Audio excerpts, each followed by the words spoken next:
Well, I just mentioned Jason, who is someone that, when you mention this guy, people get excited. There are teenage girls screaming at the top of their lungs right now because they are just so excited to hear from Jason McClellan, who is always on the show every week to tell us about the UFO news that he follows on a daily basis. And this week, yet again, we have some spectacular news. Jason, thanks for being on the show again. Tell us all about this wonderful UFO news from this week. I am happy to do so, my friend, and Nice. I am happy that I'm the one delivering the news and not you, because apparently your fact-checking isn't very accurate. Uh-oh. I don't know about your teenage girl story. Oh, well, you never know. I think there are. They're out there. All right. I can almost hear it now. No, that's just Maureen. Oh, settle down, Maureen. All right. Well, greetings, everyone. This is your Open Minds News Brief for Monday, February 6th, 2012. I like this story, Alejandro. This is a strange, cool story from a couple weeks ago. But translucent blue spheres rained down from the sky in Dorset, UK during a hailstorm 2 weeks ago. According to Popular Science, British authorities say the, quote, tiny 1-inch gelatinous spheres are odorless, are not sticky, and are not meteorological, end quote. Former aircraft engineer Steve Hornsby discovered approximately 12 of these spheres in his yard on the afternoon of Thursday, January 26th. The BBC explains that Hornsby kept the objects in his freezer to prevent them from melting, but later determined that it wasn't necessary because the objects don't melt at room temperature.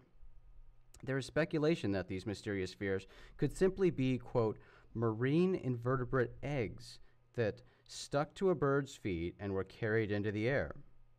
But for now, as Popular Science explains, quote, no one has any real clue what they are. Interesting. I actually did not hear about this story. This is the first time I'm hearing about this. It wasn't picked up by very many places, but Popular Science had an article on it. And they showed pictures of these blue gelatinous spheres. And they rained down on this guy's yard, and he collected them. Some of them kind of shattered, but some were still intact. And he put them in his fridge, but then took them out and kind of squishy little balls. Did he try to eat one? Oh, I hope not. But, you know, our colleague Maureen made a good suggestion, and that, you know, we've seen blue things from the sky before, and blue, that's the dangerous indicator that it could be some dumping from an airplane lavatory. Uh-oh, which has happened. But, you know, that might make sense if it were solid, you know, melted or frozen from being high in the atmosphere and coming down. But this remained in this ball form. So weird. I don't think it was toilet material, but hopefully someone will analyze it to figure out what the heck this is. Yeah, I mean, the only theory they could come up with was this marine invertebrate eggs, which seems kind of weird. I mean, these didn't look like eggs to me, but I'm not a marine biologist. I don't know about eggs of birds or anything, but these were squishy blue kind of jello balls. Very strange. Very strange. Yeah, I'm surprised more people didn't pick up on it. But yeah, because that's weird stuff. That's cool. But I'll keep looking for additional information on that. I hope they do some sort of testing or something. Yeah. But fascinating. Very. Another great story out of the UK. They always deliver the good stories. Yep. Well, here's a good story from Mexico. A UFO flew over an airport in Mexicali, Mexico last week, and the craft was reportedly pursued by the police. According to La Voz de la Frontera, police received hundreds of calls about a strange device in the air. The UFO was seen in the area of the Mexicali airport and was described by witnesses as a round object emitting white light. Witnesses also reported seeing blue and yellow flashing lights on the object. One of the police officers who pursued the object explained that the UFO moved at very fast speeds, moving up, down, and sideways, and would suddenly change its course. The website IO9 suggests that the UFO recorded on video over Tijuana, Mexico on January 27th could be the same UFO that taunted police in Mexicali, as they say, but that's just speculation they made. So there were two UFOs one in Tijuana and one in Mexicali. They weren't necessarily related, but what they looked like seemed to share a little bit of similarities based on their description. But the one that received hundreds of calls from witnesses and resulted in the pursuit by police is pretty fascinating. And it was on video. Someone got a video. Yeah. And, I mean, the video doesn't tell us a lot. It's a bright light in the sky, although this was a daytime one, right? I'm pretty sure this was a daytime one. Or was it night? I can't remember right now. But a bright light in the sky, but it's still hard to tell what it might be. So here's another one where the video alone doesn't tell you a whole lot. But the cops saying that they chased it and that it zoomed around and That's right. took off. Description of And the it witness was, yeah. testimony. It's odd behavior, changing directions very quickly. So if those witnesses are telling the truth, then this is something pretty strange up there. And as we like to point out, I mean, we like to, well, when we get testimony from people like police officers, like military officials, that lends credibility to their testimony. Mm-hmm. So, I mean, these are trained observers. So. Right. Yeah, so that's a very interesting one. Right. Well, here's some space news. NASA's Kepler spacecraft launched in March 2009 with the mission of discovering potentially life-supporting planets. And we talk about Kepler a lot on this show. To date, Kepler has discovered more than 2,000 planet candidates and 61 confirmed planets. According to scientists, one of these recently confirmed planets is the best candidate for a planet capable of supporting life. This giant planet, called, and again, they didn't let us down with their exciting names. Yeah. Brace yourselves. And I expect you to remember this. The planet is called GJ667, capital C, little c. Boring. Yep, boring. Well, this planet is at least 4.5 times as massive as Earth. And according to Space.com, a team of scientists determined that the planet's location is within the habitable zone of its star. And as we mentioned before, this is a narrow region where temperatures are neither too hot or too cold for liquid water to exist on the planet's surface. One of the scientists stated, "This planet is the new best candidate for supporting liquid water and, perhaps, life as we know it." Space.com explains that the researchers suspect, quote, potentially habitable alien worlds could exist in a greater variety of environments than was previously thought possible. That's based on these new findings. The team's research will be published in the Astrophysical Journal Letters. GJ, so let's call it Gojo or Gaja. What do They you think? really need to work Let's on call their it naming. Gojo. This is the Gojo system, and this is Gojo C. Okay. That's how I'm going to refer to it so we can remember. But another interesting thing is You'll it have to wasn't... remind me about that. Yeah. I thought this was kind of cool. It wasn't the Kepler people who found this. It was a different group. And what they decided was Kepler's looking at stars that are thousands of light years away. So they wanted to focus on the stars that are closer. And so this one is relatively much closer, 22 light years away as opposed to thousands of light years. And so this one is a good candidate, and it's not that far. And it would only take, if we sent a robotic probe out there to check it out, it will only take 100 years to get there. Yeah, that's much closer. Yeah. But I think that's probably like Google, though, where you Google the map, and it tells you how long it's going to take, but it tells you if you go the speed limit. So Right. maybe if we crank this puppy up, we can get it there a little quicker to figure it out. Although they are going to do that thing where they can look at it and try to figure out by the colors the gases on the planet, so that maybe they can find some methane, so they know there are a lot of animals down there that are gassy. Gassy animals? So they can tell evidence of gassy animals. But essentially, If that's a planet of gassy animals, we need to look animals are somewhere else. gassy. On this planet, animals emit gas. Are methane producing cows? Yeah. You emit gas probably all Hey. night long. I've never witnessed it, I don't think, though. Only while I'm on the air. But there's some certain, and I won't name their names, but there are definitely other co-workers here at Open Minds where I have witnessed that gaseous emission, and it wasn't a pleasurable thing. But I could see how it could be measured because they're powerful. You're measured releasing from great company distances. secrets here. Yeah, I'm going to get in trouble. So, but yeah, that's kind of cool that they're looking at closer ones because this is relatively close. So, and I think it will be a big deal. I mean, if that there's life fairly close, relative in space terms, that's more evidence that there could be intelligent civilizations And closer. something very important and very, very good that's coming out of these, it seems with every new planet they discover, is that the search for extraterrestrial life, when looking at these planets, it's each one they find, they have to reevaluate how they search for extraterrestrial life. They discover things and determine, well, based on these findings, we need to readjust because now we know that these planets are more common than we thought. Yeah. Now we know better what to look for, and everything gets readjusted, and it kind of starts over again. Yeah, and they really are going to be looking at the gases to see if there's life evidence in the atmosphere for life. But exactly, here again, yet again, and we keep hearing this over and over and over again, that we didn't think there would be life there, but now it's looking like there is possibly life there.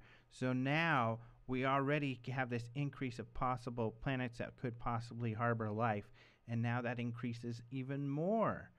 So here again, more evidence of life, and I think that once we discover life out there, which is a matter of time, I think people will then really be open to, wow, if really life is that abundant, then I think they'll take even more serious the possibility of civilizations and think even harder about some of these unknown objects that, hey, maybe we are being visited. And another great thing to take from this story is that it's just another example of, as you pointed out, this wasn't necessarily the just specifically the Kepler team who did this study. There are researchers all over the globe evaluating the data that's coming back from Kepler and similar studies. So you have scientists all over the world taking or actively participating in the search for extraterrestrial life, and these are mainstream scientists. So again, it illustrates the point that mainstream science is interested in extraterrestrial life, and they're actively looking for it. And I want just another quick point, because this is something I keep thinking of about mainstream science and the search for extraterrestrial life, is that, even in our media and our entertainment, especially in Star Trek, there's this big idea, of course, that if in the future we were to go out there and find extraterrestrial civilizations, we would leave them be if they were less developed than us, and we would hide our presence, but we would study them. I mean, this is an old theory that's been out there for a long time. It's surprising that mainstream scientists aren't imaginative enough, even though they are sci-fi fans, a lot of them are creative enough to think that that is a possibility of what we're experiencing right now. It's just kind of shocking to me that they wouldn't give more credence to that idea, because it's not that much of a leap. And even if we hypothesize that's how we would react in the future, it is kind of shocking how closed people are to that idea. They seem extremely close to it. Yeah.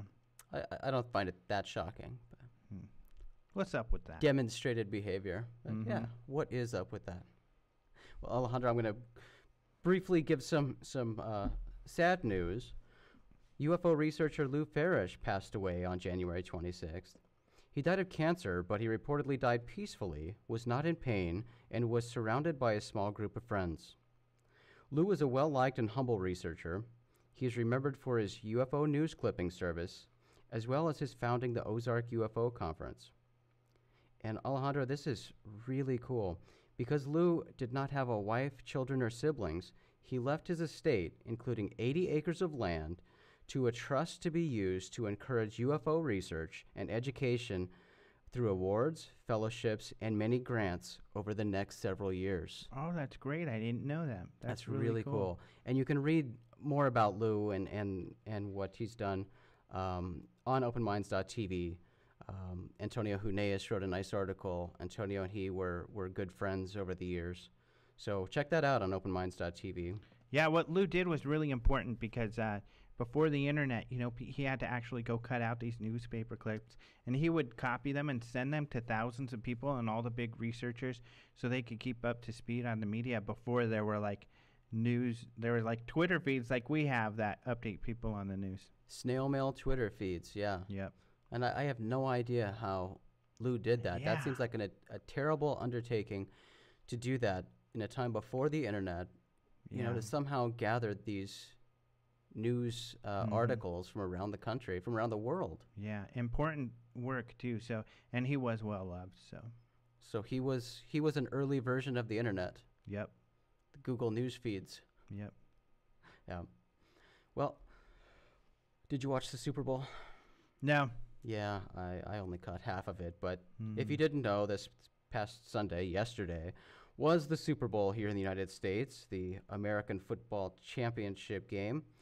And historically, it's been the most watched program on American television.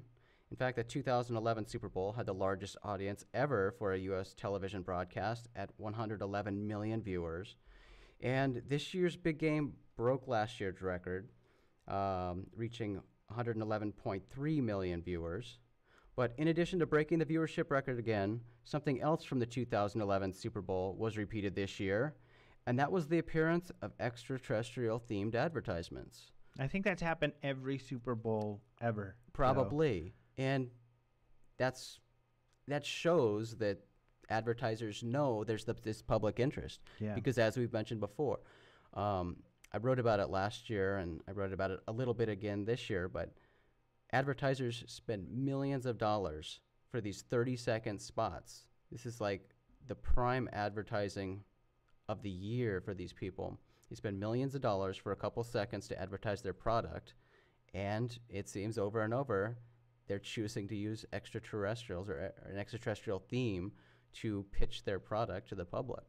Especially during the Super Bowl, it seems too, because maybe they're more theatrical and they spend more money on those, but during the regular season, you don't see as much of that. But definitely in the Super Bowl, some of the most popular UFO commercials have come out during this, or ET commercials that have come out during the Super Bowl.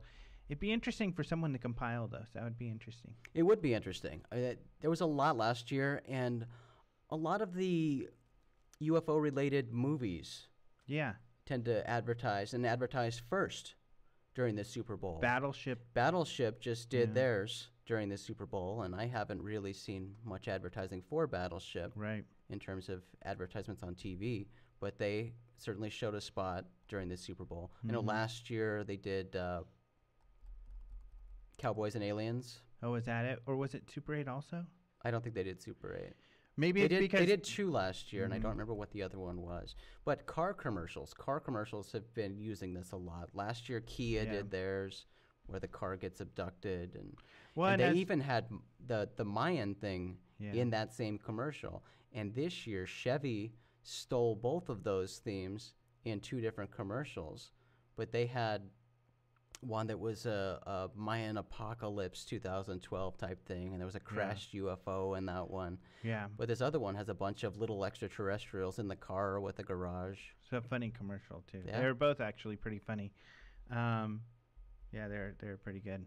But again, it's an illustration showing that they know that there's this huge public interest in the subject. Well, especially and probably because this is the group, as we know. From our buddies and from the TV shows, it's mostly older males who are into football and into UFOs. They're the ones that are the most watch these shows the most and everything. So it's a good fit. And cars. And cars, yeah. And chicks. Target demographic. Yep. Well, Alejandro, I wanted to talk about this story to finish off the news because I know you recently wrote about it. But this was an interesting one from last week. On Thursday, February 2nd, witnesses across Texas and Oklahoma reported seeing a large fireball shooting across the sky. Another fireball UFO. Mm-hmm. The object was even caught on the dashboard camera of a police chief in Little River Academy. Police Chief Troy Hess said, quote, "It kept getting bigger and the colors kept changing. But according to the Daily Mail, the FAA says the bright streaking light was most likely a meteor. Mm-hmm. Yeah, and this one, what I piqued my interest, one of the things in this story is that what some of the witnesses said they saw, which is this big bright light going through the air with stuff coming off of it, was similar to what I saw when there was a similar sighting over California and Nevada and Phoenix here, or Arizona. But what I saw, what broke up. But there were so many people that saw so much, it seems that what I saw wasn't the only one. Although it was one of the most amazing things I've ever seen, this huge thing breaking up in the sky. And what you saw and some of the description from this one, too, the colors are similar, and that's what you see with some of the larger meteors, the greenish color. Yeah. So it's kind of weird. And maybe we're capturing more of these on film because there's more cameras and stuff around, but pretty weird. And some of the witnesses are like, man, I don't know if that really was a meteor. It was really weird. And depending on, if it was an actual extraterrestrial craft, who knows what the material it would be made out of. But, that's why you see the different colors, the green and whatever colors from these meteors based on its composition. So the composition of a craft coming in, crashing to Earth, I suppose could look similar. So. The probes on Hoth, remember that? That's right. Very were good, sent to Hoth. Those look like a meteor, but they were probes that came up, and then Han Solo had to blow them up. Right.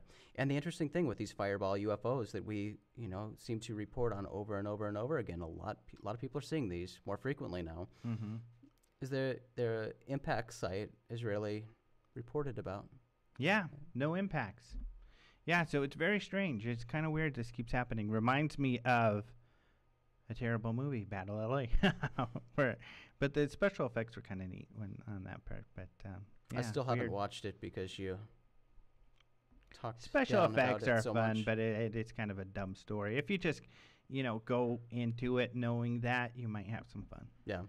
Just well, good to know. Alejandro, that is it for the news. Remember, everyone, you can check out all of these stories and so many more at openminds.tv, your source for UFO-related news. I'm Jason McClellan, your Open Minds news correspondent, and you've been briefed.